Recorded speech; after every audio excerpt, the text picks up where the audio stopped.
Hello, welcome to the Coffee and Code Kickoff event. I am just going to check some audio levels here because I just booted up the stream.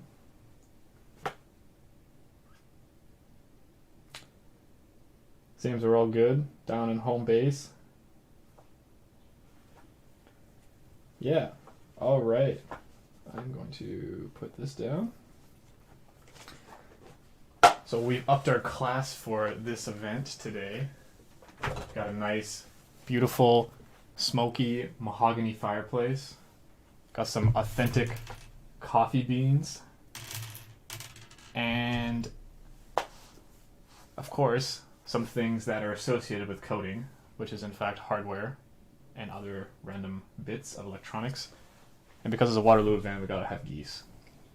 So, this is the UW Coffee and Code Kickoff event, and today we are going to be covering our club and having a little fireside chat with some other execs.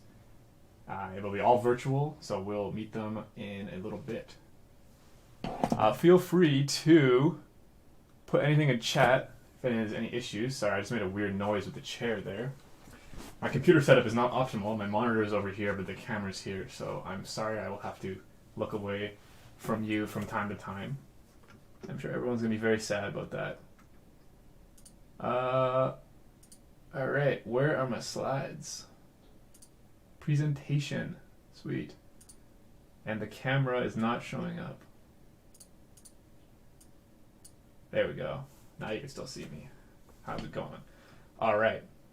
And I gotta switch tabs here. Okay, there it is. This is our kickoff event. Boom. So, today's schedule. We're going to talk about the club, so you know what we are and what we do. Because if you've seen some of our marketing posts, maybe you're a bit confused on what's happening. And then we are going to meet our executive team. So that's the people who run the club. And we're going to have a fireside chat.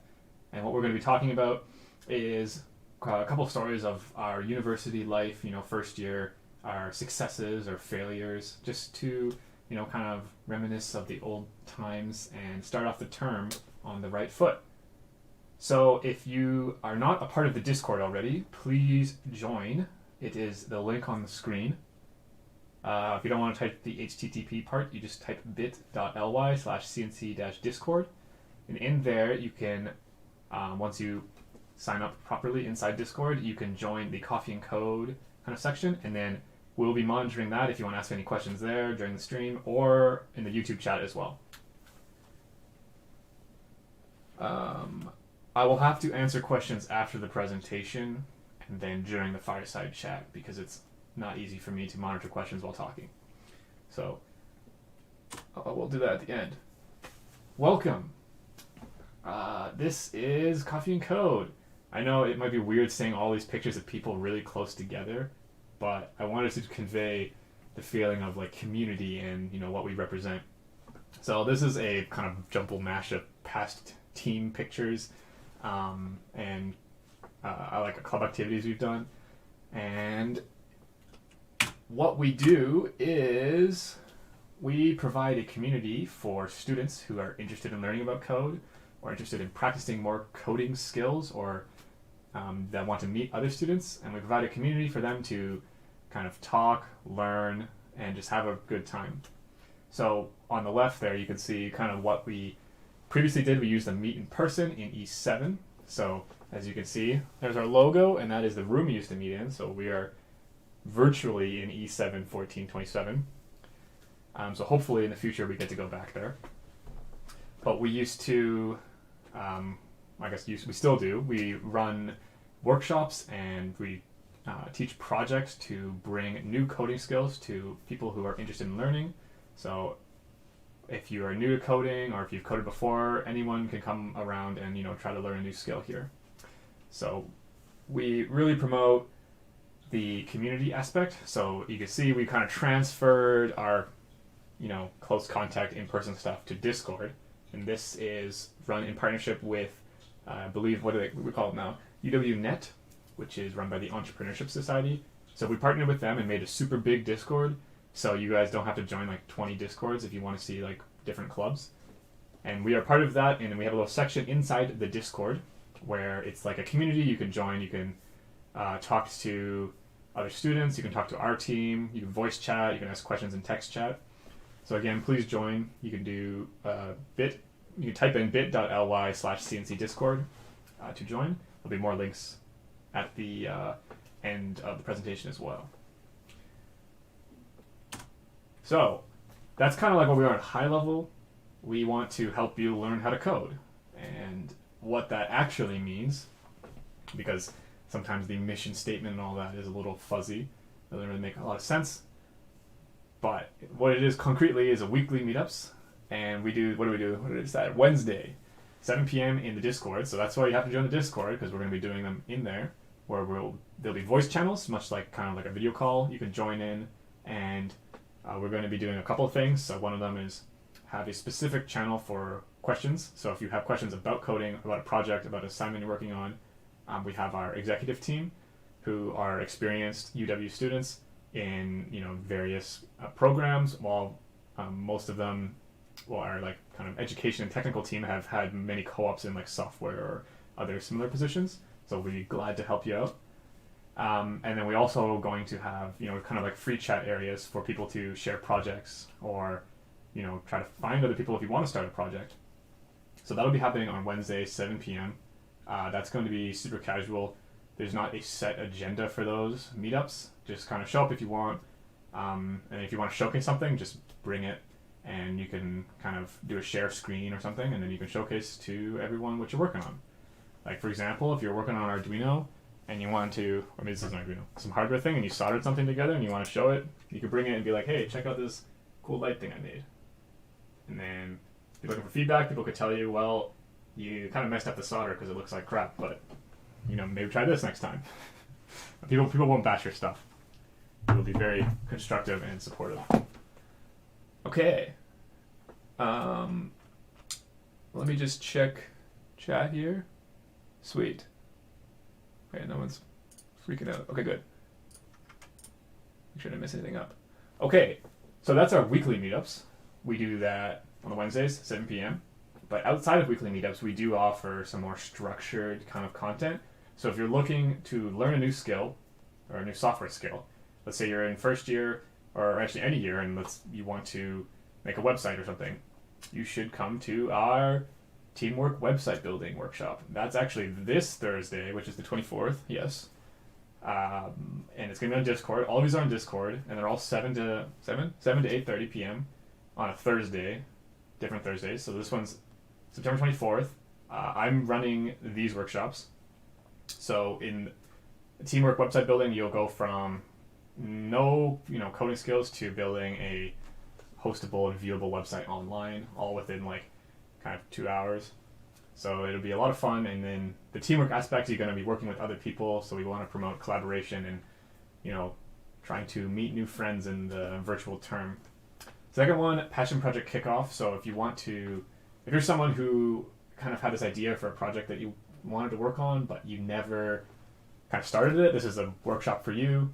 It'll help you kind of lay out some guidelines, or like a kind of like a project map, and figure out what you need to learn and what you need to do to get your project going. And again, we can group you up with other people, or maybe you can find like a project partner or like co-founder kind of thing.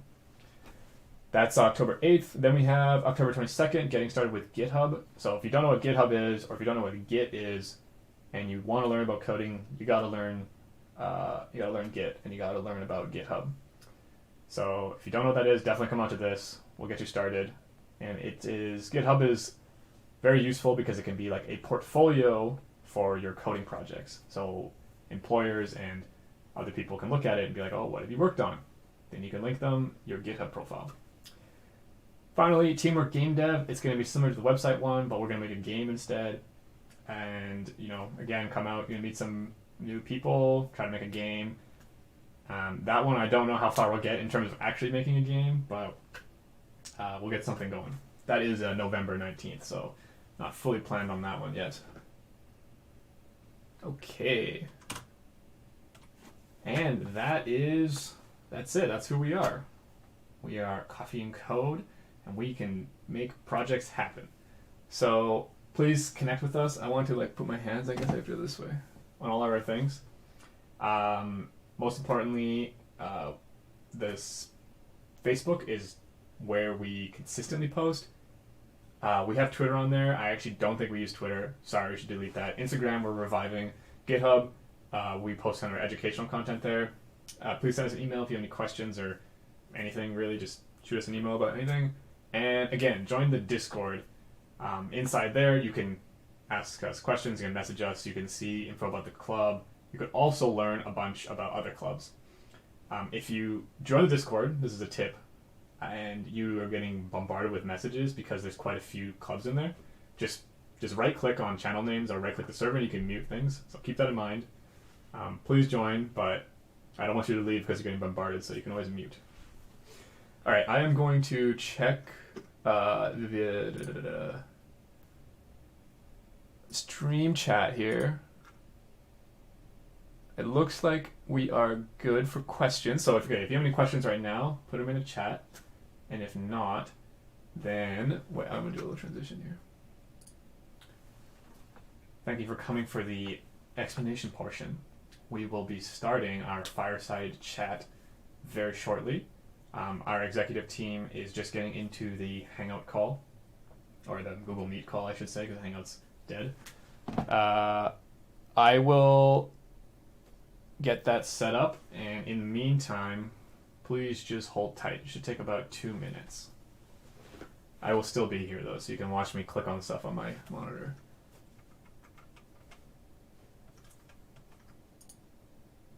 This isn't the most professional stream.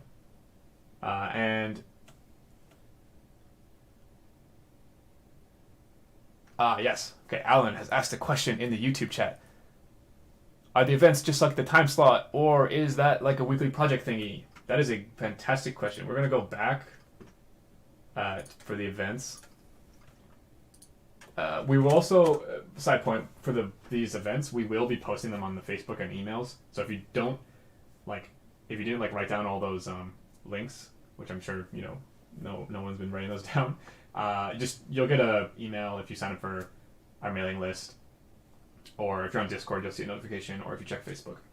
And then answer the question, which is, are there projects?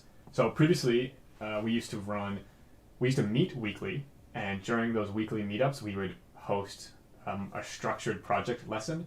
So over the course of 5 weeks, you would learn how to build a website. Every week, you build a little bit more of the website. Someone would kind of teach you along the way. Because of the structuring it online, we didn't feel like that fit very well with our club and the kind of change of members around in the club. So we switched to this new format, which is the weekly meetups, unstructured. You can still, if you want to work on a website, you can code a website there, but we're not providing any content. And then the workshops are one-off things, and they're not what we used to call projects. So you go there and it's just one-off. You learn about building a website, and then it's all contained within the one session. So I hope that answers your question, Alan. And another question, is this suitable for someone who has never coded before? Hold on. Go back. Alan said, so it's like asynchronous learning. You can go back and watch the workshops, but the 4 workshops are designed to be synchronous, which means you get the most value if you're there. And we live stream them, and then I will be there kind of talking with you. I'll live stream the talking part, and then I'll actually be in Discord talking with you. So they are considered synchronous workshops. And then the weekly meetups are totally synchronous. We're not posting, we're not live streaming anything. So if you want to partake in those, you have to show up for that. And yes, this is 100% suitable for anyone who has never coded before. So we really want to emphasize that if you haven't coded before, please come out. We would love to help you. So even if you have no idea where to start, just come out on Wednesday and we can point you in the right direction, and then come out on Thursday and then you can get a website going even without any coding experience. This club is kind of built on the idea of getting new people into software. So please, we would love to have you come out. Okay, I think that's for questions.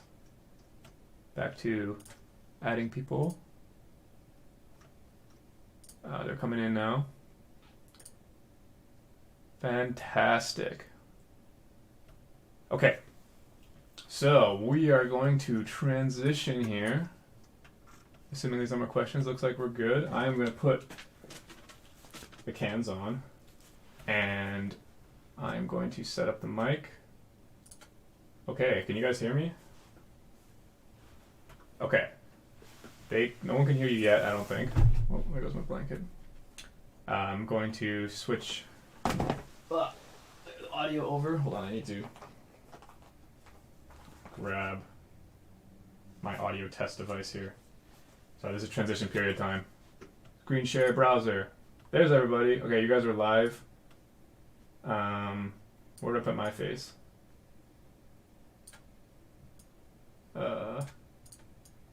I'm gonna go in the corner because Steven isn't here yet. Okay, hold on. Can I get a test 1 2 from a couple people? Just like someone. Okay, fantastic. I'm not live. I gotta go back here. Okay. I think that worked. Someone saying in chat if that sounded bad. Oh wait, no, it's not working. I gotta turn the audio on. Sorry, this is all new to me here.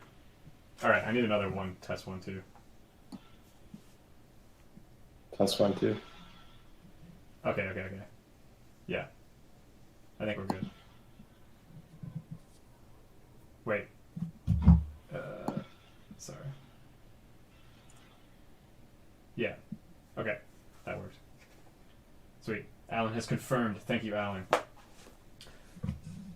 Alright. So, we are all here, and why did I throw my thing away? So, is someone in our team able to monitor Discord chat? Just the Coffee and Code, general, or that whole section? Yeah, I can do it. Okay, thank you. Just in case there's any questions there. And then, can someone else monitor the YouTube channel chat? Need to do this. Yeah, I can monitor it. 60%. No. Okay, fantastic.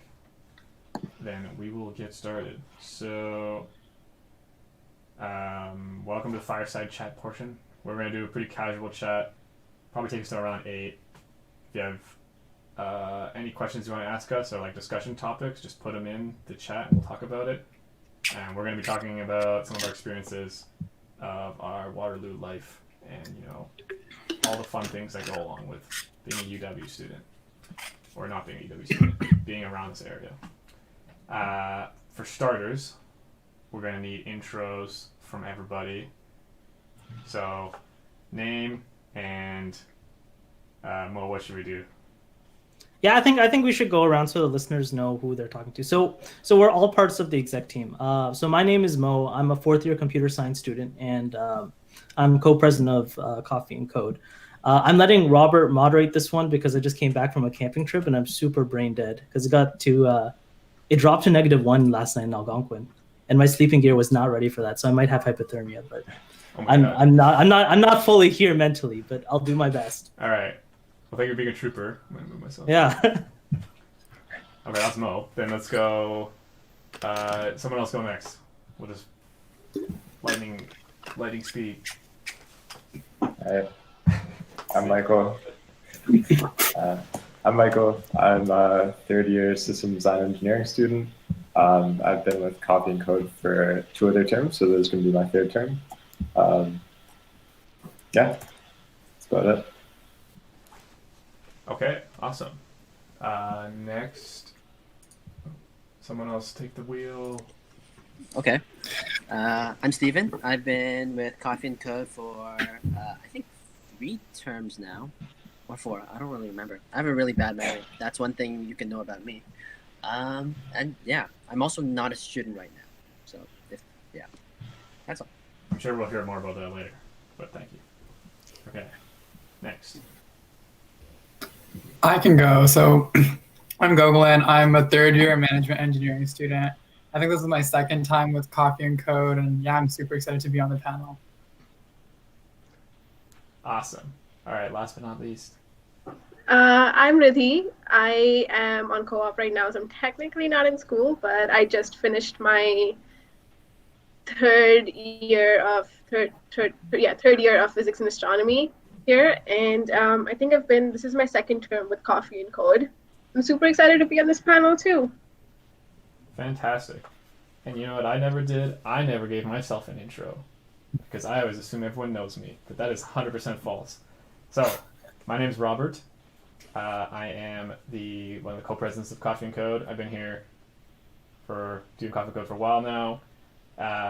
Also in systems design engineering with Michael. Well, you're above him.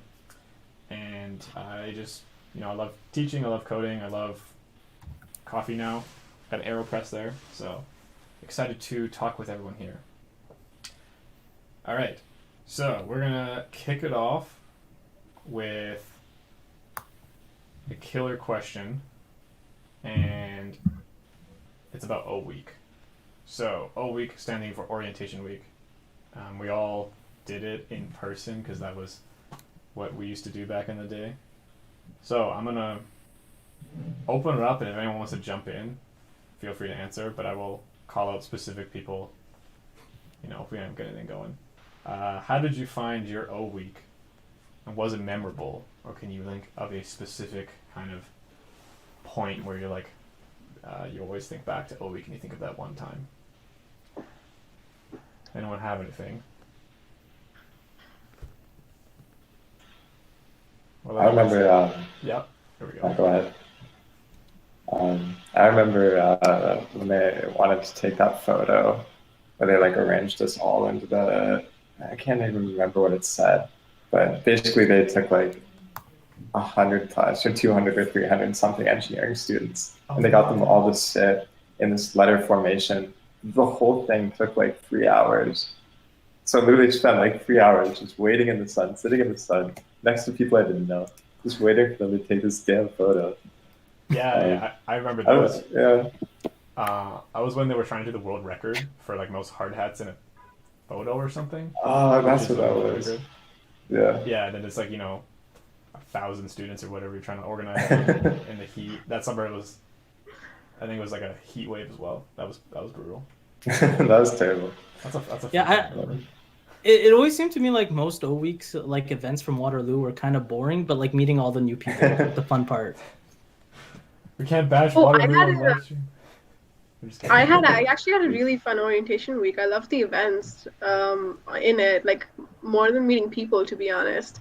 Really? I think, yeah, definitely. I barely remember anyone I met at O Week now, but I still remember all the events. My favorite one was science specific, and we have something called the Secret Science Dance, and every year it gets their own song, and they get to learn their own dance.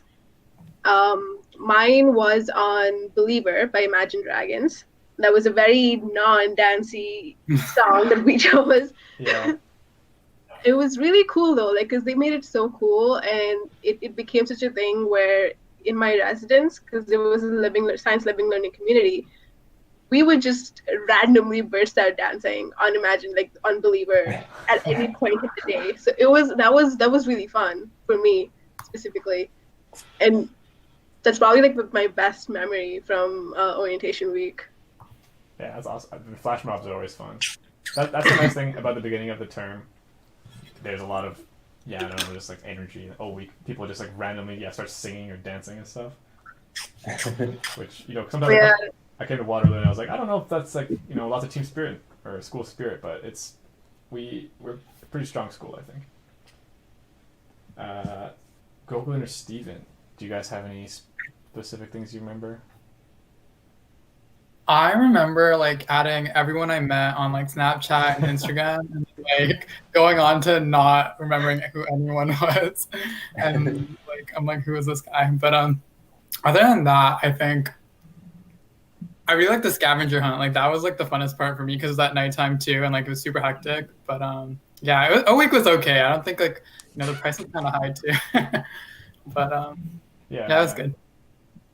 Steven, do you remember your O Week, or is Waterloo just a It was a blur you. It's just a memory to me. No, I sort of remember it. I think the most memorable part about it was I knew there was like a carnival coming up towards like the end of it, and I was really excited for it. And then Yeah. I like somehow just I slept Wait, like a lot. And U Waterloo carnival, like just a random wasn't there? carnival? Yeah, wasn't there like a Yeah, I had a carnival too. Like with the yeah university? like little rides and stuff? Yeah, like they bought a it's like one of those like pop-up carnival like with like a bunch of like amusement park rides, but not like the full scale size of anything. It's like there's a Ferris wheel and like a Spinatron. Yeah. Okay. Anyways, Steven, continue, please. I was really excited for that, and somehow I slept in and missed it. Oh my god.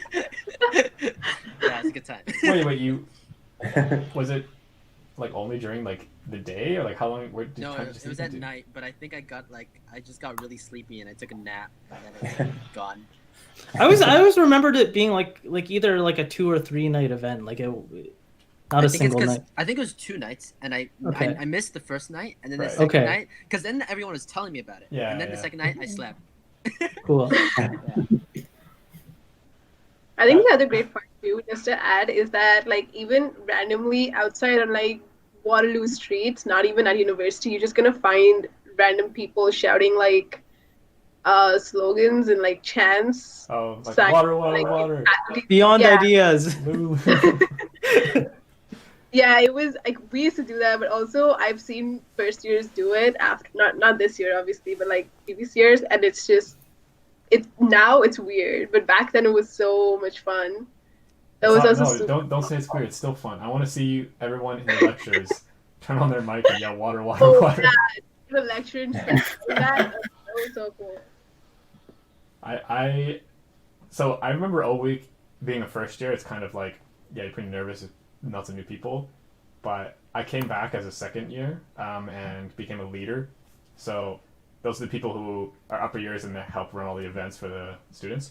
And specifically in engineering orientation, we used to do the thing called the mud pit, which is they get a bunch of mud and they put like a box around it, and then the students, like the first year students, have to walk on top of the leaders. So all the leaders lie down in the mud, and then they form like a bridge. And the students had to walk on top. So I remember I was doing it the first year. I'm like, oh, that's so gross. I don't want to like step in the mud. But then like now as a second year, I'm inside the mud and people are stepping on me. And then I specifically remember when our group got there and they were like setting it up. For whatever reason, like we only had like 2 leaders, but you need like 8. And so we had to like, we still did it. We still lied down in the mud, but like we were like so far apart, and like it just like one person would step on me and then have to like walk across the mud and then step on the next person, and it was I got like ridiculously muddy. Good times though. All right. I'm gonna keep it going. Unless anything else on the O Week topic? Anything from chat? Anyone want to reminisce about? If you did it. O Week or any online O Week stuff, please send it in. We'll check it out. I wonder what online actually looks like this year. Like, yeah, we need. I will ask someone who is in first year. Please come to our weekly meetup on Wednesday. I want to ask about online O Week because I don't get to see it. I'm too old now. They don't share the events with me. They don't want me there. Are you not allowed to be a leader past your second year, or? No. I think I could have been a leader. Okay. I think I missed the sign up, and I don't know how online meetups worked. Minecraft Campus be like, oh yeah, there was something with Minecraft in it, right? Yeah. That's pretty hype. Didn't have that when I was in first year. Yeah, I think they did it because it was all online, but like must have been like crazy like building all of it in Minecraft. Yeah, that'd be fun. All right. We are going to, let's see. We're going order, I guess. All right, wait, did everyone here live in Res? Yep. Yeah. Okay, sweet. I want to get a favorite part or like most, tell a story about your Res experience. Let's do a starter construction. The first thing that comes to mind is I live in SJU, which was one of the university college residences. There's a really strong sense of there's a prank culture. We like pranking each other. And I remember one time for a prank, a lot of the guys on my floor, we went up to our Don's room with like a box of like tools. The engineers had like a screwdriver. We unscrewed his door from the hinge and we hid it in the girls' washroom. And he never found it. No one told him, even though it was like very blatantly there in the girls' washroom. So one of the girls could have told him, but no one told him. He got really upset, and 2 days later we returned it. But I always remember that. For like 2 days. Yeah, he was pretty pissed off about it. Oh my goodness, that's pretty good. Dang, I wish I was over there. I remember this isn't really a prank, more of like maybe I'm admitting to breaking school property here, but it was an accident. Michael was there for this. So if anyone is living in UWP and they're in the Woolwich South building, I'm not sure like how it's set up right now with the restrictions and whatnot, but there's like a lounge there in the first floor, and there was a table, and me and Michael and another friend used to like always study there, and I don't remember exactly what we were doing, but we were trying to kind of we were sitting on the table, and then we decided to wait, Michael, why did we need to get on the table? Do you remember? I think I remember now. It was really slanted. Like it was really Oh, slanted. yeah. So, Okay, we couldn't study on it. Yeah. Okay. There was this table, and I remember it was like, you want a flat table, we want to work on it, right? But it was like really slanted, so like our pencils were rolling off. And so what we did was we got to the other side of the table where it was like up, and we kind of like put our butts above it, or it was Daniel and Michael, and then like jumped on the table to like kind of even it out, and then, like it just like slammed to the floor, and it got like really low, and so it was like, I don't know, like 2 or 3 feet off the ground. It was like a really flat table. No, but and then it was more slanted in the other direction. Yeah. That was. So we had that. I think they ended up replacing it, but it was like that for a bit. So we had to like shamefully study on this jank ass table for a couple weeks. Good times.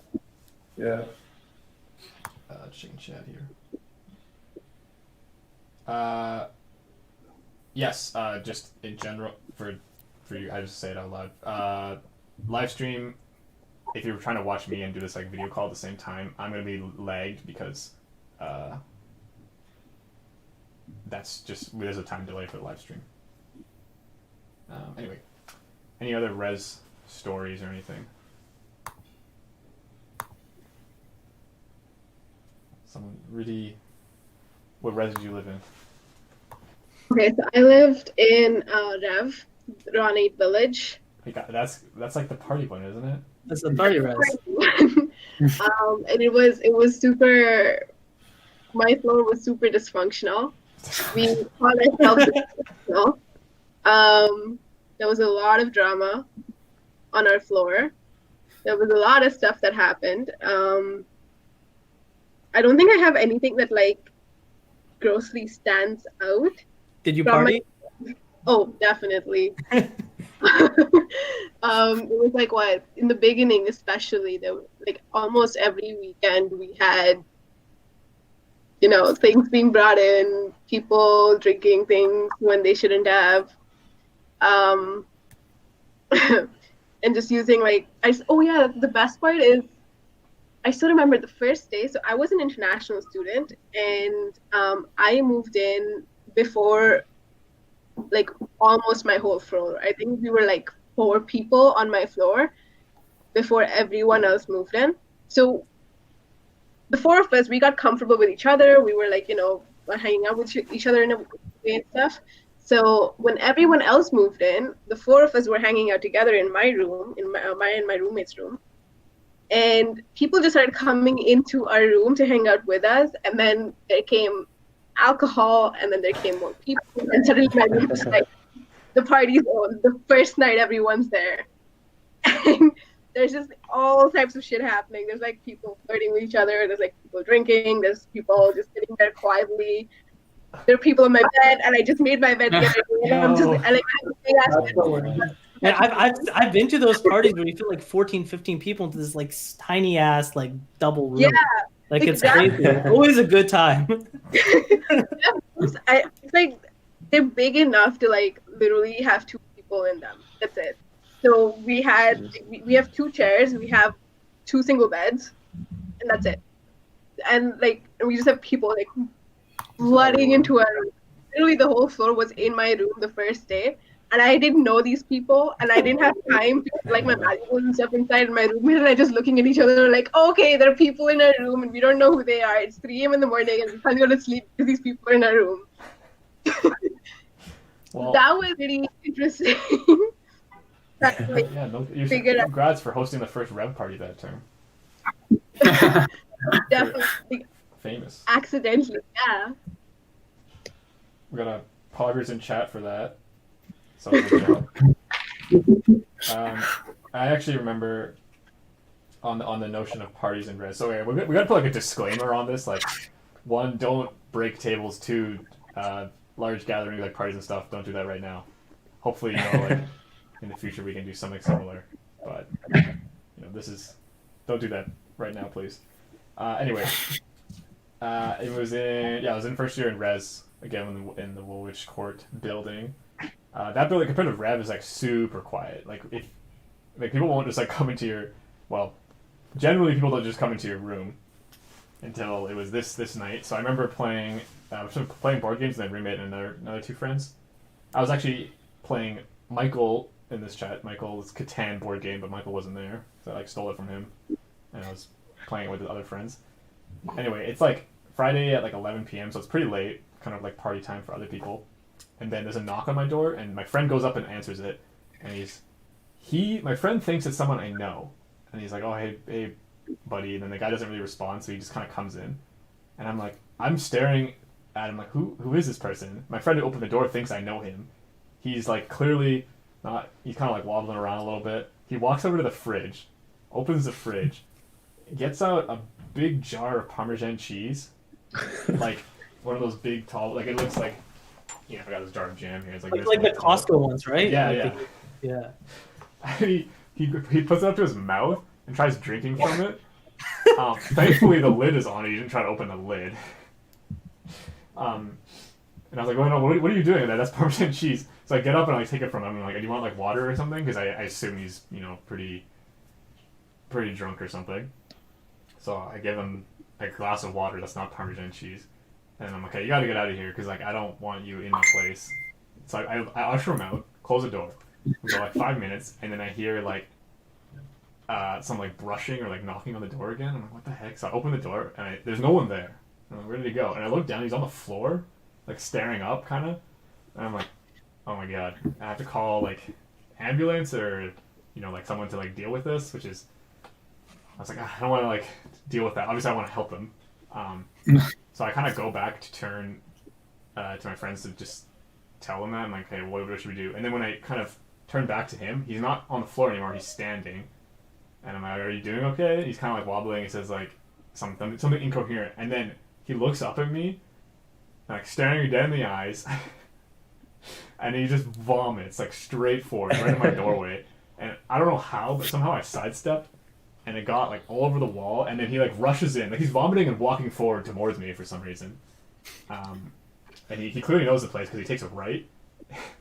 That's where the washroom is. He vomits all the way down my hallway into the bathroom and locks himself in the bathroom. And we're all just like, what the hell just happened? I somehow don't have any vomit on me magically, and it's just all over the floor. And I think he was drinking some sort of like apple cider thing because it's pretty aptly. He's locked himself in his bathroom. Must have drank a lot of cider. Yeah, it was. He couldn't. Yeah, he wasn't even like speaking the whole time. And so he's in the bathroom, and then we're like, okay, I guess we gotta clean this up. Like, what the hell do we do? Like, he's not gonna be able to clean it up. And we're like cleaning it up, and I'm like, well, he's off the door. I'm trying to like communicate with him. But he's not saying anything. I'm like, oh crap. So I'll start with cleaning it up. We phone someone to like come help, and then. I don't know how this happened, but while we were cleaning up, he somehow gets out of the bathroom, walks past all of us, and leaves. And no one saw him. I mean, I'm like, this mystery vomit guy, he just comes in, vomits everywhere, and leaves. I'm like, what the hell? So, he was never seen again. Yeah, maybe it was just a ghost. Like, I don't even know. Anyway, that was... the plus side to that, though, was our floor, because, like, students aren't the cleanest kind of people, especially. Oh, wait, so was Michael the one who let him in? No, it was a different friend, Daniel. Oh, okay. who Okay. I'm calling him out now. He was also the one who broke the table. So there's a common thread here. He's the chaotic one. Anyway, do a Reddit post. That's what Alan is saying.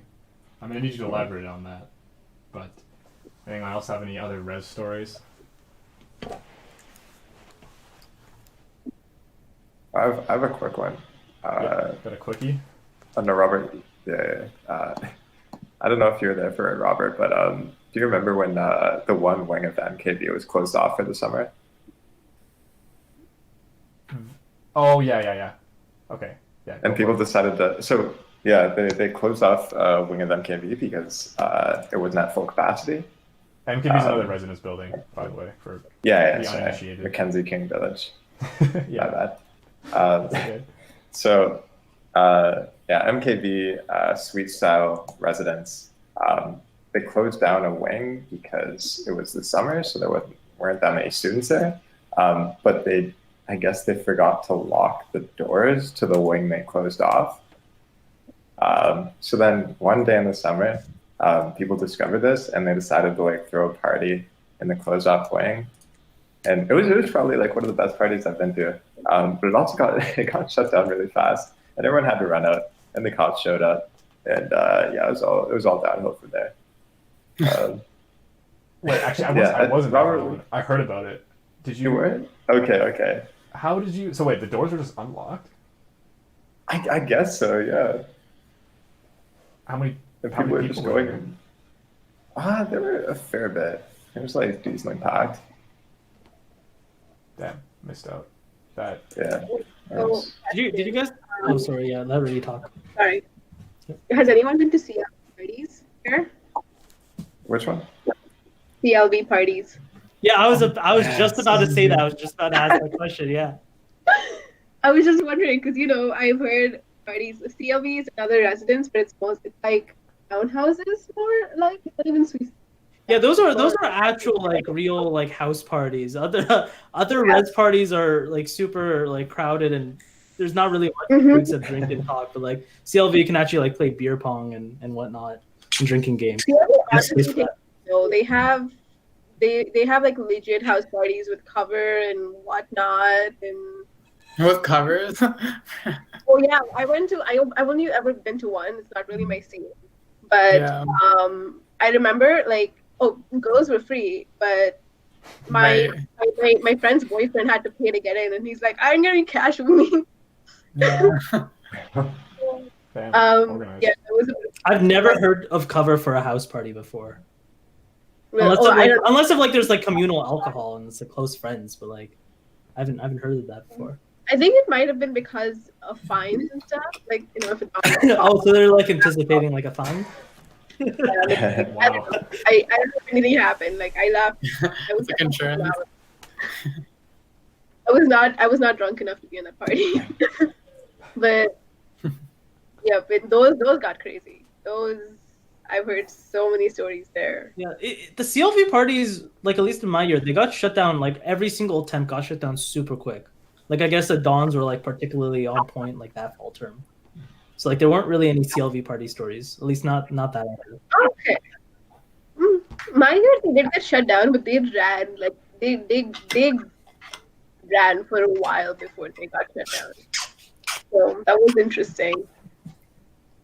I've only heard the legends of them. I haven't gone, so maybe in my 5th year I'll make it out.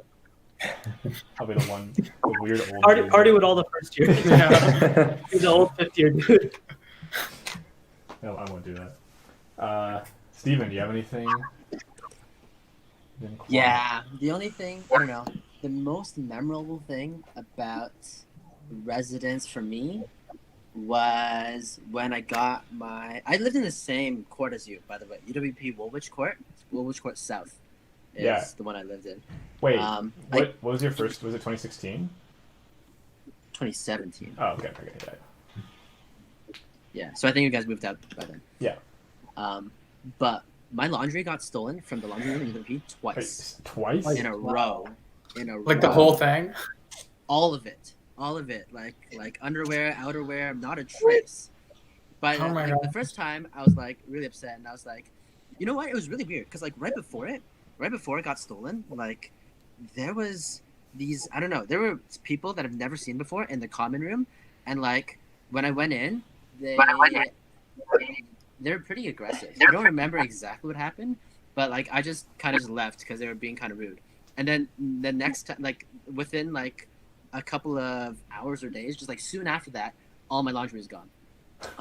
And so I couldn't like attribute it to anyone because I didn't know anyone on my floor. Well, like I knew them, but like I weren't enemies with anyone. I couldn't have been enemies with anyone on my floor. So I was just like, was it them? I never knew. And then the second time was I put my laundry in again right after I bought new ones. So after all my laundry was stolen, I had to go to like Conestoga and bought new shit.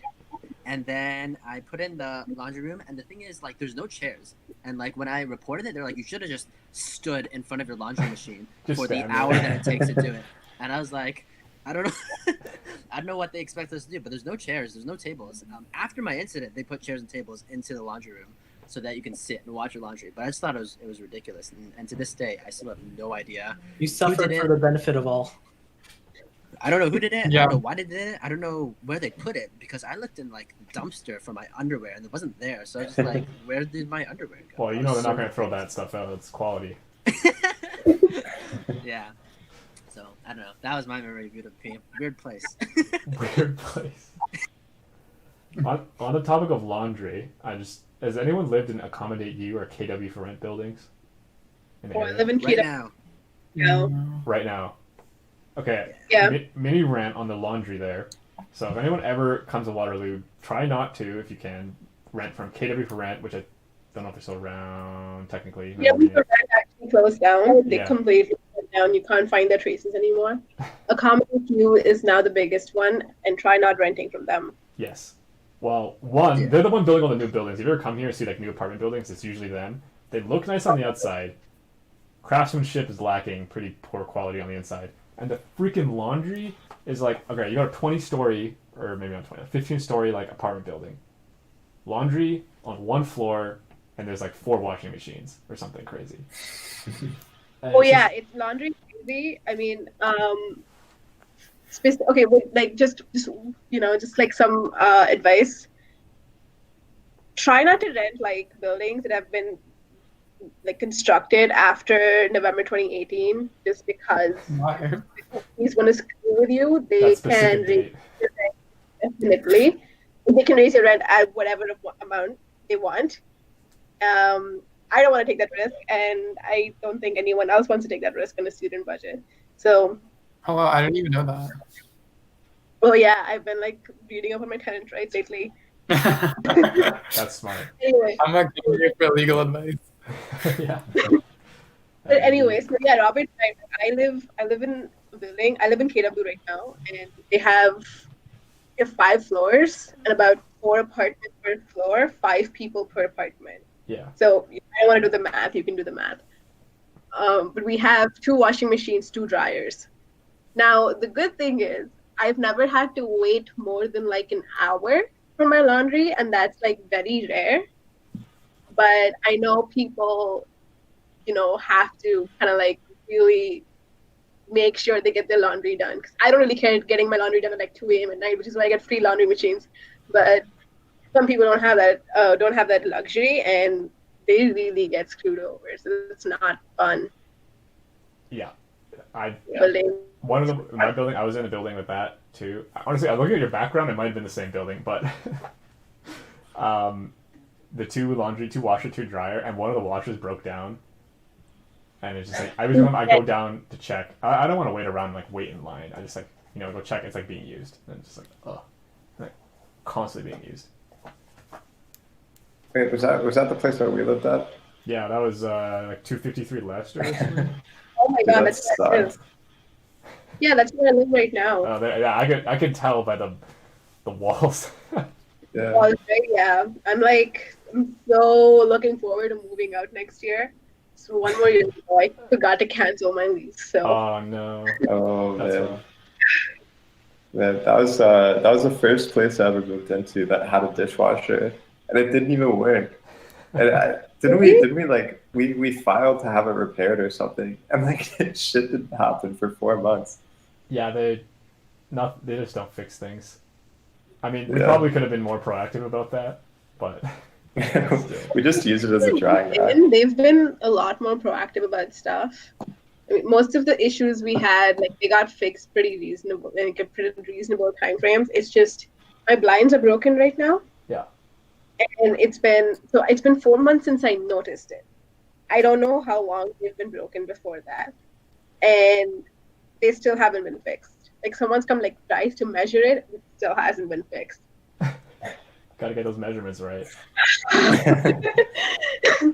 Those like 3 measurements to figure out averages and stuff, uncertainties and all of that crap. Yeah. Complicated stuff. Okay, check it here. Well, Steven, you're in Waterloo, right? I'm in 250 Leicester, so that's probably right across where Rudy is. When did you move? You were 171 or like 180, a month, 180 something. It was one something, just Yeah. like a few months ago. Oh, I moved like in the beginning of this term Oh, because cool, the rent cool. here was cheaper. But Nice. also, the washing machines. There's 2 of them for this entire apartment building. There's 2 washing machines, There 2 you drying go. machines. But what I do appreciate is that the app sends me a notification when my laundry's done. That's nice. They haven't. I didn't even. What? Hmm? Did There's you an make app that now. app? You know, No. You know Coinmatic? Yeah. They They have. they have an app now, and then you pay with your phone, and then it sends you a notification when your laundry's done, and it's like, Oh, the notifications It's like- work? yeah. Oh my god, I put my laundry in and 5 minutes later they're like, oh, laundry done. And I'm like, there's no way. Oh yeah, but I don't know. Well, It's still pretty sketchy for what it's worth. But Yeah, it's it is, definitely. I didn't like giving them my information. yeah. Like, how else do I get laundry done? Also, it's way too expensive. I mean, don't like laundry machines usually tell you like how long it's gonna take, so you can just it's a lie. add the time. Yeah, so like at first my notifications worked, so I didn't record time, but then they Yeah. stopped working. So the first time that happened, like I think like 5-10 minutes after I put the laundry in, my app just went, oh, your laundry's done, and I'm like, I'm pretty Yeah. sure I just put my laundry in like 5 or 10 minutes ago. Yeah. I went down to check it, and that was true. So now I just record times again. Yeah. Yeah, I mean, at least it saves you one extra button press. Also, did you guys know that Kickofff for Rent is down, but it's because everything they had is bought over by a more sinister corporate. It's called Rent Corp.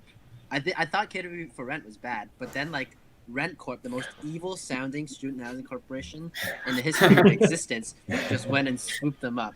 So I don't think they bought the properties because no, I talked to them and they're like, we just manage properties. We're not freaking sitting here buying properties. oh, interesting. Yeah, Then I told why them is and they're it- like, so do you like, are you managing for accommodate you? Do you own my unit? And they're like, we're just managing your unit. I have no clue who owns my unit now. Well, They look at Jesus. it online. It's not that bad. The point is, housing in So- Waterloo sucks. So Yes, it's expensive and it sucks. stay online, folks. All right, we're gonna move off that. We're gonna 180 here to interviews with JobMine and or Waterloo Works or Co-op or anything. Want you to think about weirdest. It's written here, most cringy or otherwise memorable Waterloo Works or Waterloo interviews. And I actually have. Oh, I have. Oh, you have one? Perfect. I Sorry. need to think about mine. So It's been. go. Wait, do you have one? Go ahead, Robert. I'll go. No, I don't have one. I need you to go, but I think. Okay, so it's cringy because I messed it up big time. This was my mess up. It was not the interviewer's fault.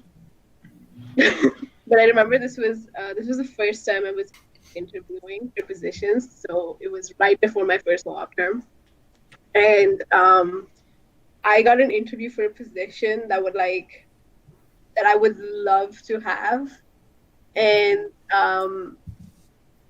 just to note, I may have given a maximum of 3 interviews before the specific one, and those were all like arranged by my parents. They weren't even interviews. They were like, "Oh, tell us about yourself. Cool, you're hired."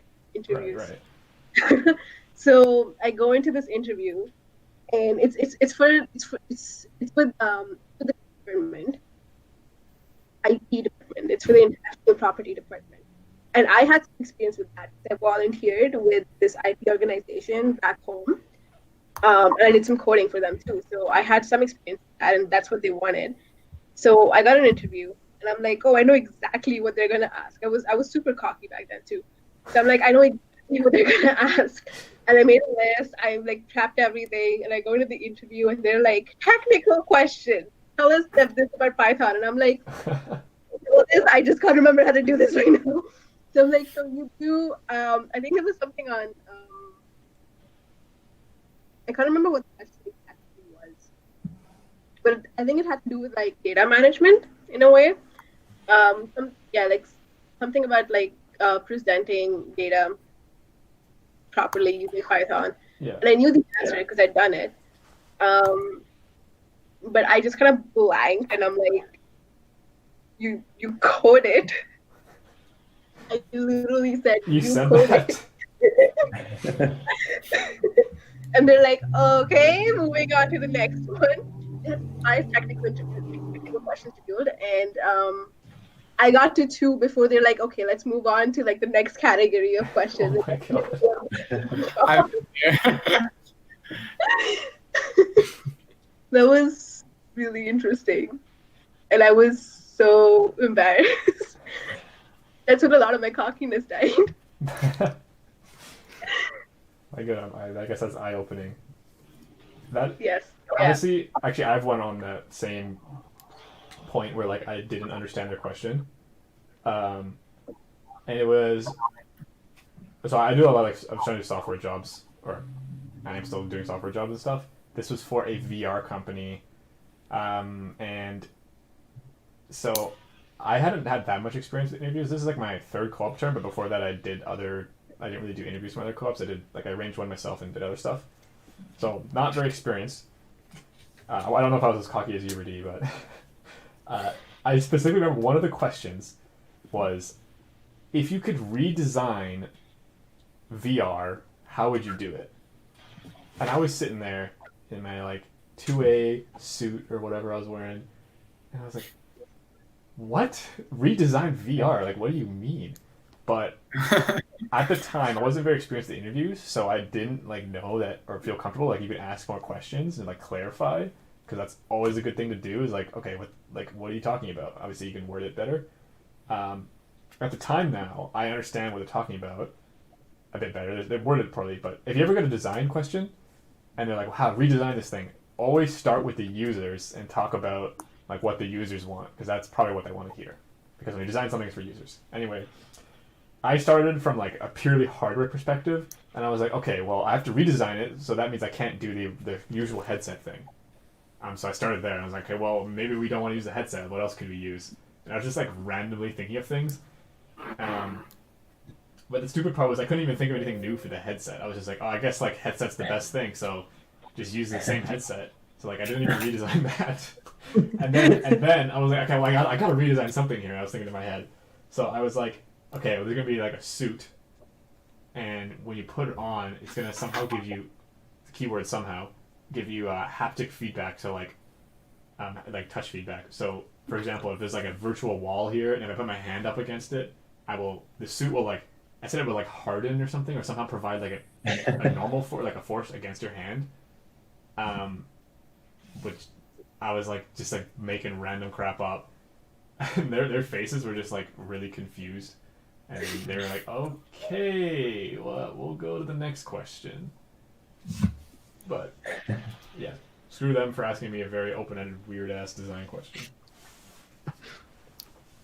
Did you get that job? No. No. I got an augmented reality job.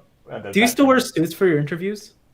No. That was like, I only did it like twice. This is like, honestly, this is what I wear to interview. What I'm wearing right now, if you have the stream up. I try to be classy. Oh, you still dress up a bit then? Yeah, well, it depends on the job, but usually I bring like, I I bring my B game. You know, I'll look good, but I'm not gonna like put on the whole ordeal. Not putting the mascara on. That's too much work. All right. Well, anyone else? What do you got? What do you got for me? I remember one. You guys have stories about how you used to be cocky in interviews and you got humbled by one. I've gone much more cocky over time. It's okay. So I think one of my last interviews, I haven't interviewed for at least a year right now. So it's been a while since I last applied for jobs. Remember one of the last interviews I did, it was with Lime. And so I go read the Glassdoor review of the company just so I know like what the company kind of is like before I apply. And when I was reading the Glassdoor, Line was like a lot of ex-employees were saying Line has like a completely toxic workplace. Wait, Line was the scooter people, right? Yeah, it was the scooter people, right? Like share or rental. So so I go into the interview and the first round is like HR and all that, and they're like asking questions about like how well do you work with a team and all the HR stuff, you know? Very well. And then I just said what it was on my mind at the time.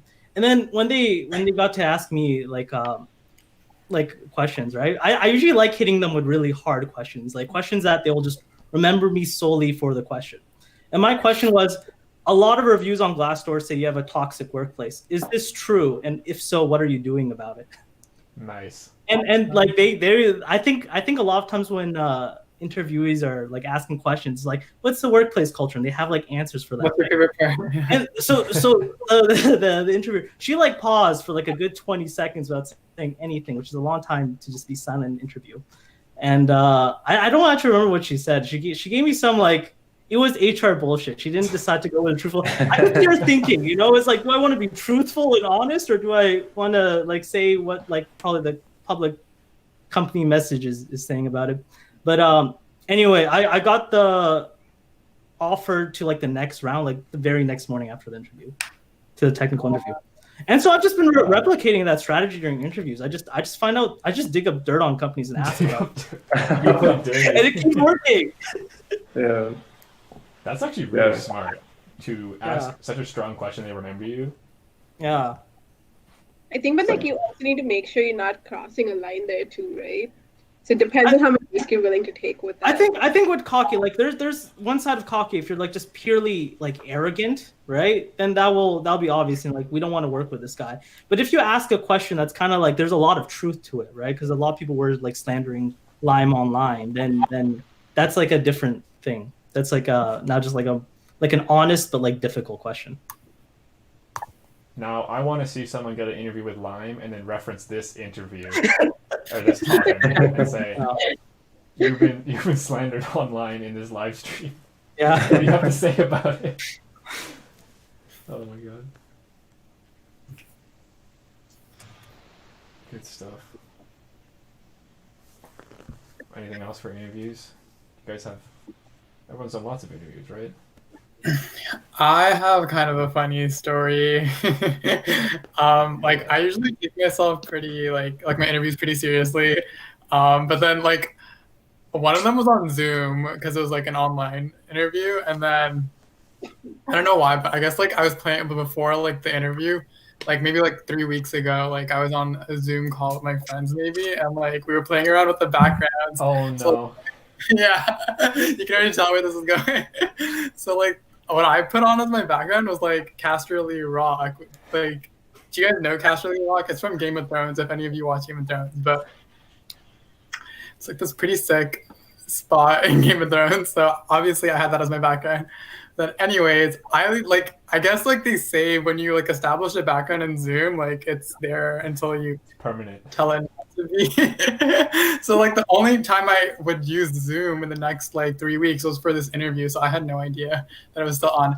Anyways, I have my suit on, like I'm like feeling my A game, looking really prim and proper, and then I hop on the Zoom call with fucking Casterly Rock as my background. And the interview was literally like her face was blank, like, and she didn't say anything. So I was like, anyways, I didn't end up getting that job. So. But like the interview itself like went not bad, I think. Didn't like Game of Thrones. Jeez. Wait, like did you notice it? Were you able to turn it off? The thing is, like once I saw it, I joined the call and I was like, oh Yeah. shit. I was like, I don't want to like scramble to turn it off. So I was like, let's go through the entire interview. Just power through. We'll make I don't it. know. Maybe I could have just been like, "LOL, I didn't realize that was there. Let me quickly take it off." But I mean, like, maybe it's just personality. I don't know. I mean, you could have done the opposite route, like double down and be like, I just really love Game of Thrones. It's on my resume. It's one of my interests. So I wanted you to know. yeah, Yeah, true. that's pretty good. That's pretty good. I actually wanted to set up a green screen or something for the stream, but I was like, this is already put enough work into this. My bed sheet's like blue. I was like, maybe I could set that up.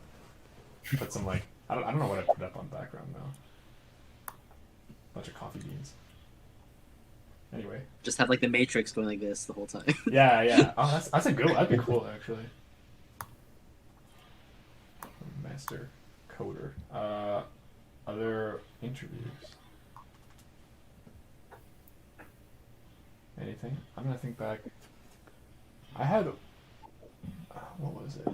Oh, this is a short one. This is like a success story, I guess. Same term with the VR interview. I got an AR interview, which is augmented reality.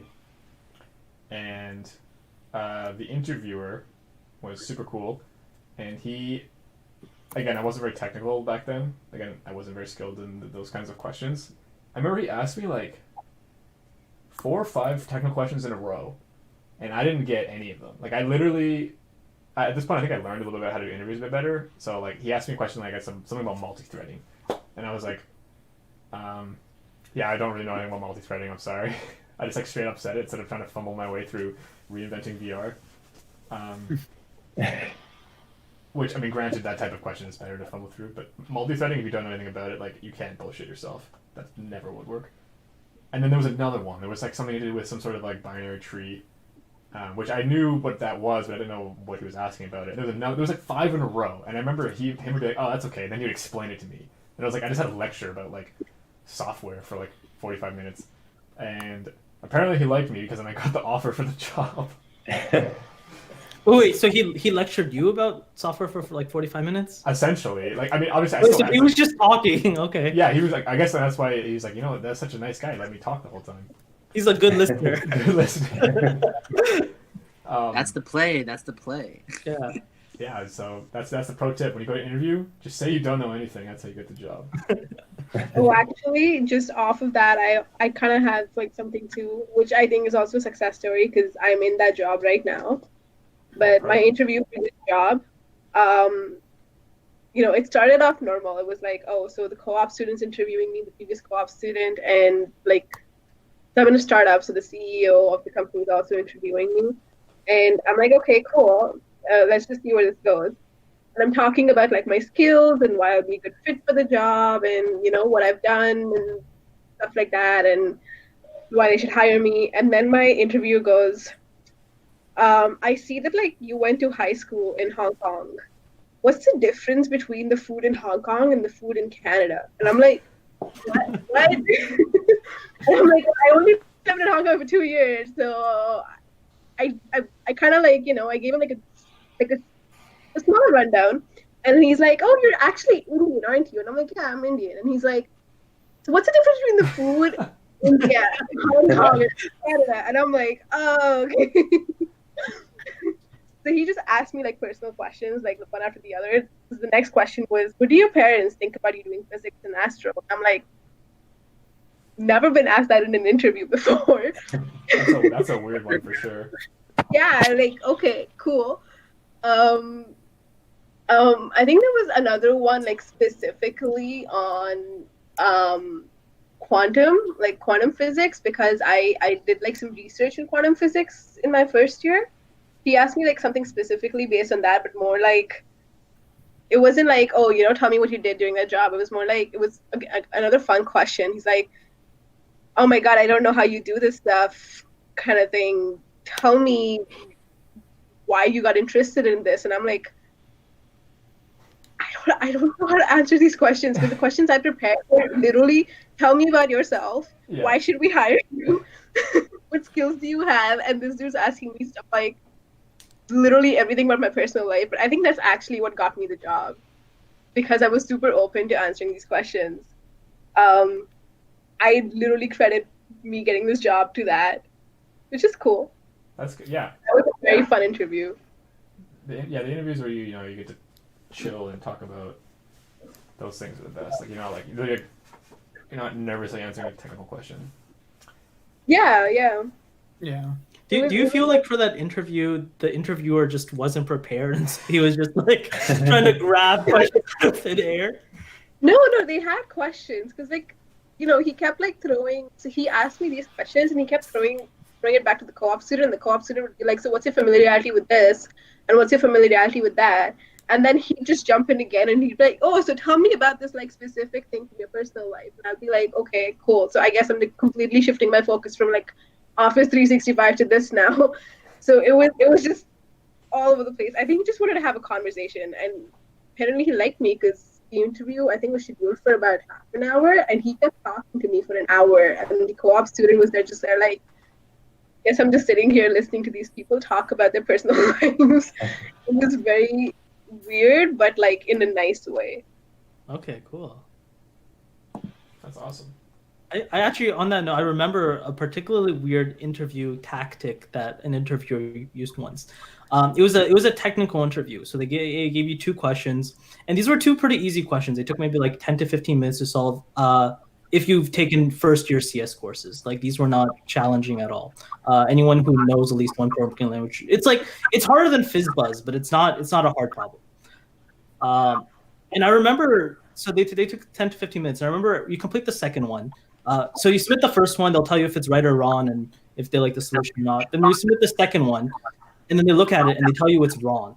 And they apparently do this for every single interviewee, regardless if the answer is right or wrong. And if it's right, you're going to have to defend yourself. You're going to have to say, "No, I think you're wrong." And so I did that, and they told me after I got the offer and took the job, this was my first co-op, that not all interviewers who had the right answer defended themselves when they said their answer was wrong. So it's I think they're testing for confidence or ability to disagree if you know the better solution. Damn. And I like that. It's that's a little mind play. Yeah. I think I don't know. I would not be comfortable disagreeing with someone in an interview, just because I'm that's not how I've been raised in a way. Yeah. So that's interesting. Even if you know you're correct, let's say you're very, very confident you're correct, and someone says it was wrong, do you think you would disagree with them, in an interview? Okay, I have said stuff because the way I've been raised is you just don't disagree with people who hold positions higher than you in employment, in a job, in a professional environment. And the same thing applies in my personal life with people who are older than me, right? So I've said stuff, and so in my personal life, people older than me have said, "No, that's wrong," and I know for a fact that they're wrong and I'm right, but I still don't say anything because I haven't been brought up to disagree with them. So I guess in an interview, it might be a little different because I'm okay, I'm conscious about the fact that I'm in a very different place because Canada isn't like that. Canada doesn't embody that. But I would still find it I would still not be able to outright be "No, I don't think so. I think I'm still right, and I've done a good job at it," and explain my reasoning, even though I would know that I'm definitely right. So that's a very interesting tactic they chose to use. Yeah, I've never seen any other interview do something like that before. Yeah. Definitely risky. Which company was this? Well, I don't know. I won't. Well, you could. It was Arc Paradigm, my first co-op. You could just look me up on LinkedIn and see my first co-op. So I already kind of disclosed that information. I don't think the company's active anymore. I think they went under. Oh damn. Uh-oh. It's very cool though. Crappy interview. No, it was actually a really cool internship. So it was basically two U Waterloo dudes. They're let's start a startup. So they started a startup. And then they realized they couldn't get funding in Canada, so they applied for funding literally every opportunity they can find it.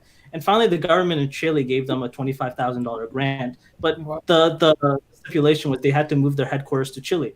It's fuck it, let's move to Santiago and let's review headquarters, even though none of the co-founders speak any Spanish. And so they were hiring their first co-op, and so I got hired, and I just flew to Chile, and there was no office. We like lived in an Airbnb. They gave me the master bedroom too, which is kind of cool. Yo, And that's we just sick. the table, and the chairs were terrible, and we all got back problems. And it was actually a really cool co-op. Oh my gosh. Is that legal? Did you do a legal co-op? Yeah, no, it was actually annoying. The Chile has so much bureaucracy, so it took like 2.5 months of like hassle to get the visa. But Yeah. I managed to get there. Well, I mean, for such a sketchy job like that, I'm sure they want to make sure it's. No, we were considering. They were thinking if the visa took any longer, there's a legal loop workaround Oh where I my visit Chile as a tourist. But since I'm technically hired in Canada, I'm just working remotely for a Canadian company in Chile, which is still legal. Did you do a lot of like exploring in Chile, like the touristy things? Oh yeah, I absolutely loved it there. It was really cool. So I don't think there was any other Waterloo co-ops in the area, and I also didn't speak any Spanish. So it was a lot of like just trying to figure out like how to socialize with people, usually using like Google Translate. Yeah. That's cool. Did you?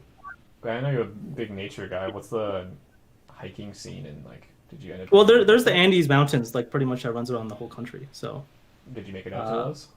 yeah, once or twice. Nice. I wasn't that big of a hiking or nature guy back then, so Oh, okay. I didn't do that much hiking. We gotta go back then. Hit up those Yeah, mountains. I plan on it. Well, one day, right? All right. Wait, we'll do one last kind of topic, and then we'll wrap it up because it's almost 8. So, this was pretty open-ended. What's just something new you tried in first year, and how did it go? And are you still doing it? Drinking. Sure. Well, okay. Then, what was your first drink?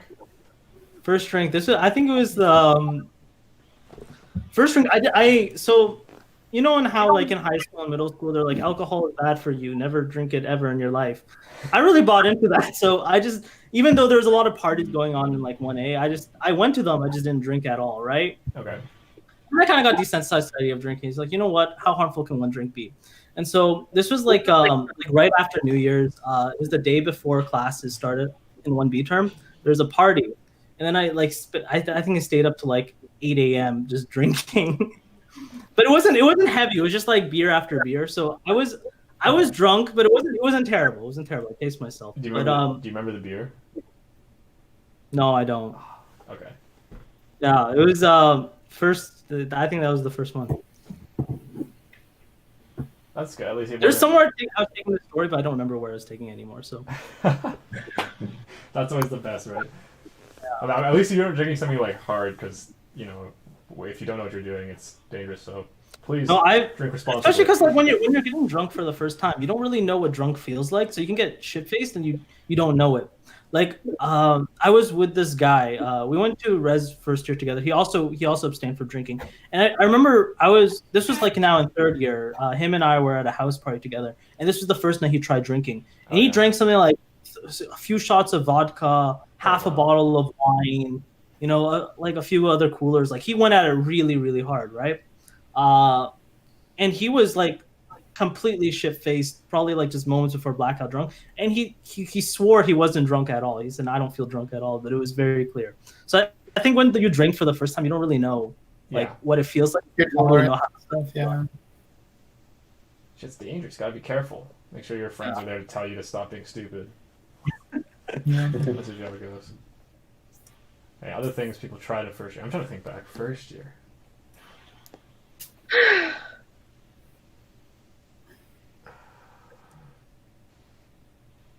Well, here's a good one. Well, it's not like. Well, I'm a bit quick with it. All right, Midnight Sun is a UW design team here. They do the solar race car. They make the solar race car for like the race that happens every 2 years. I believe they're still doing this team this term, but I don't know what's going on with the races and whatnot. Anyway, in first year, it's quite common for people to join that team. I remember I joined, and there was like 200 other first years who joined. And I had done robotics in high school, so I knew the churn that goes through when you join these kinds of things is that like you start with 200 and it goes down to like 5 or like 20. And I was like, I was determined to be. I don't want to be another statistic. I got to stick with it. And then that was a new thing for me, doing cars. I was working on like some design stuff, but it turns out I don't like cars. And then it was around November. It was like, I find every term that around 3 months you get burned out. Like, it's school term, it's after midterms, or like co-op's like the third month. Yeah. And I was just like, and I was like, I don't really like cars. So I was like, you know what? Screw it, I'll just be another statistic, so I dropped out too. And I haven't gone back. So, Minnesot's cool team, but, you know, if you joined it, be smart about how much you're enjoying it, I guess. That's all I have to say. Make sure you like cars. Yeah, that helps a lot. You don't necessarily have to, but... I also joined Midnight Sun. What you did? SJ. I did, yeah. I showed up for a few meetings. Yeah, were you there? I don't remember. See, that's how many people joined. I didn't even know that you were there. Oh, my dude. Yeah, but I joined. I went for like the first 5 meetings, and I think the last meeting I went to, they took like the group picture. So I was in the picture, and then I left after that. I was in the group That was picture it. too.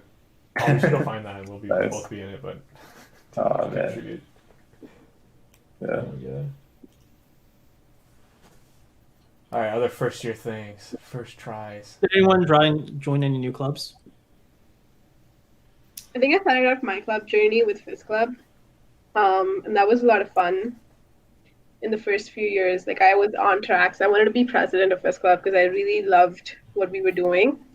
Except by the time I got to 2B, it became toxic, No. and I'm like, okay, drop. Yeah, and I dropped it. I noticed there's some clubs that get really like cliquey really quickly.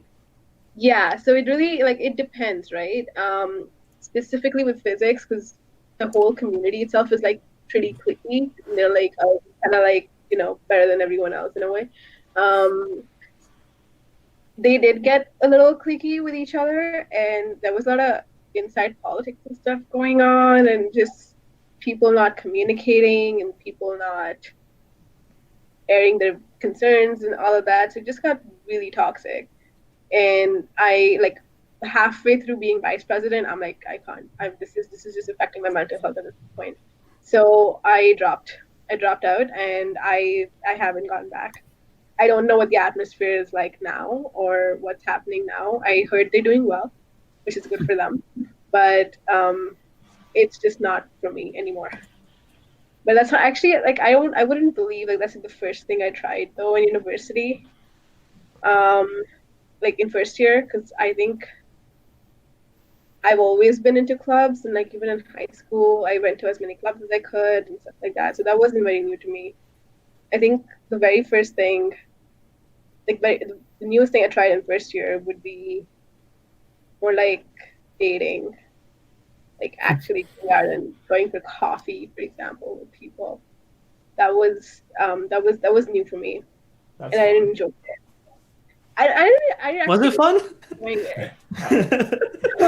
I mean, it was like a, you know, it's like I would enjoy it if, you know, someone, because this was specifically through Tinder. Yeah, I should mention that. This is specifically through Tinder, Okay. which is why I didn't enjoy it. Because it was like, oh, we're going out specifically to see if something's going to happen on later on. And I'm like, this is not happening. But then What was that? Sorry for everyone's ears. It's squeaky, sorry. Yeah, I did a lot of that though. Like, first time I went on a date, I liked it, and then I realized like the multiple layers Tinder had. But then I don't know if you know this, but Tinder can get addictive. So Interesting. I hated being on Tinder, but I kept going back to Tinder. Oh yeah. Oh no. Until like when, holy shit, I think it was I finally stopped in 2A. Like after 2A, I went to China for my first co-op term, and when I came back after that, I'm like, okay, I'm not using Tinder anymore. You're clean. I mean, I didn't have plans because I started dating someone else, but I'm like, I'm just not freaking using Tinder anymore. But that's actually like after coming back, and like I kind of went out with people who actually liked me, and I liked them, and went on dates, and that was pretty cute because that's like, yeah, like, you know, there's no layers here. There's just literally we trying to figure out if like, we just hanging out together and having fun. And that was the first time I'd actually experienced that. And that was like last year. So that whole big ass journey was something very, very new to me. And it was just full of adventures. Wow. Yeah. I'm glad you figured that out. That I didn't know. I've heard that mixed things about Tinder, so interesting. Okay. Well, Steven, do you have anything first year? Did you finish first year? Yes, I did finish first year. Wow. Okay. Wait, what kind of question? That was so accusatory, Robert. You said you're not a student anymore, so if you want to elaborate on that a little bit. Yeah. No, I finished first year. First year was pretty good. I took double degree, so I was half CS Waterloo, half BBA Laurier, or Business Administration Laurier. I don't know why I did that. I think it's just because I saw that you could apply, and I did. I didn't do any DECA or anything in high school, so I had no idea what I was getting myself into. Most people are like, do DECA. That's your free trial business, but I didn't. So my free trial was the real deal. Turns out I didn't like it. So I think after the first term, after 1A, I dropped the business side. But I kept going with CS, and I really did enjoy it. I think though, I didn't join a lot of clubs in high school, so going to school clubs was really pretty fun. It was the highlight of first year, just me and friends going to check out various clubs.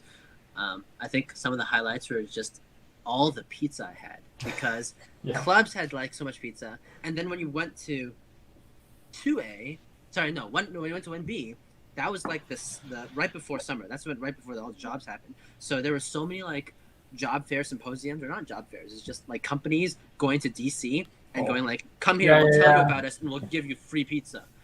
I had pizza every single day for 4 months, and it was so bad, but it was so good at the same time. I mean, I hated it, but it was also so good. So that happened. I think maybe the most memorable club / experience of my first year would be going to, I don't know. My friend dragged me to these clubs that I wouldn't normally think of going to. There was this club that was for UW Greenhouse, which is basically, it's not really a club. It's it's kind of like an incubator for social entrepreneurship. But essentially, it was this social change thing, and I didn't quite know what it was about, but I went there anyway, and it turned out to be probably one of the most memorable moments of my first year, because the first time I went there, we went on this bus to Kitchener, where we went to Kids Ability, and there we were taught basically how to interact with children, how to ask them questions, and we basically tried to solve problems for them. We then tried to design solutions based off the difficulties they had. And for our team, what we did is we talked to a lot of the kids that had accessibility issues, so they had wheelchairs, and they talked about how shit the city was at dealing with sidewalks in winter. Yeah. They would make requests to clear certain parts of the road because they literally couldn't go anywhere, and the city would just be yeah, we're doing it, and then they don't do anything for the whole time. And so those people were getting really fed up, and they stopped calling in altogether because nothing was getting done. And so the question was, could we design a system to better increase the accountability that the city had to keep the status on the public for these general public tasks, especially with an eye towards accessibility. So it was all these interesting kind of problems, and I just thought I don't know, going into university as a CS student, I didn't know about the problems in the world. I didn't think regularly about what people out there had serious issues that I could contribute to, or I could help design something for. And going through that experience really kind of changed my perspective on what I wanted to do in the future. And it was kind of with the sentiment of, I want to be able to do things like this more often. I don't want to spend, my entire career just doing tasks for the sake of doing tasks. I wanted to feel like I was actually contributing to a goal and of helping people, essentially, of doing things that to make their lives better in a way that they didn't think was possible before. So I don't know. I thought that was pretty cool. Wait, did that happen all in one workshop? Yes. Holy crap! Damn, Yeah. life changing. There was another workshop, and it was during exams, so I didn't go there. But yeah, it was fun. That's amazing. I didn't know they. I didn't know they did those kinds of things, but that definitely, like, I didn't know they did it with like people who just sign up, but that sounds like down their kind of alley. Cool. Okay, we are kind of coming with time, but if anyone has anything last final things or any like story they wanted to bring up about something that happened at Waterloo, or like in the past couple of years. Floor is open. Anyone got anything? Okay. Well, we're gonna plug our stuff, I guess. So follow us on Facebook and Instagram. I believe that's coming back to life. Join the When's our next Discord. event, Robert? Thank you, random listener. This Wednesday, 7 p.m. Go to the Discord. I'm actually gonna switch the thing here so you can see it. Go to, where is it? The Discord. The link is at the bottom. bit.ly/csc-discord. And 7 p.m. you go to the Coffee and Code section. We'll be there. We'll be hanging out and we'll be talking about just coding stuff. If you have any questions that you have about your assignments, coding, projects, or you want to showcase something. I'm personally going to be showcasing a project I've been working on, which is a game I've been developing with some friends. So, if you want to see a cool prototype game, come out to that. And then also happening this week, there's a lot of stuff, I know. Thursday is the Teamwork website building, which is there. We're going to make posts about it tomorrow, so if you want to sign up, you can sign up here with a link, or you see the post. If you want to learn to make a website from scratch, meet some cool new people, come out to this. Also 7 p.m., but it's on Thursday, and it's in the Discord as well. All right. I believe that is everything. So thank you so much for listening, and thank you everyone here for having a nice chat. That was fun. And I will see all of you in our Discord. Oh, you know what we should do? We should do our break. Let me get the camera back here. There. Everyone know what I'm talking about? We go and break. Yeah? This is ancient stuff. Dude, I did the last term. Reedy knows. I Oh, think. okay. And then she's lagging. Michael knows. All right, you guys ready? you don't think you're ready? Put your hands Oh, up. she just left. All right. Okay, ready? And You really right. Wait, Oh no, the lag. All right, that was terrible. Out of Okay. There's There's a reason we stopped Robert. No, it was great. Okay. Thank you for coming. I will see you Right. all in the future. Right. Bye.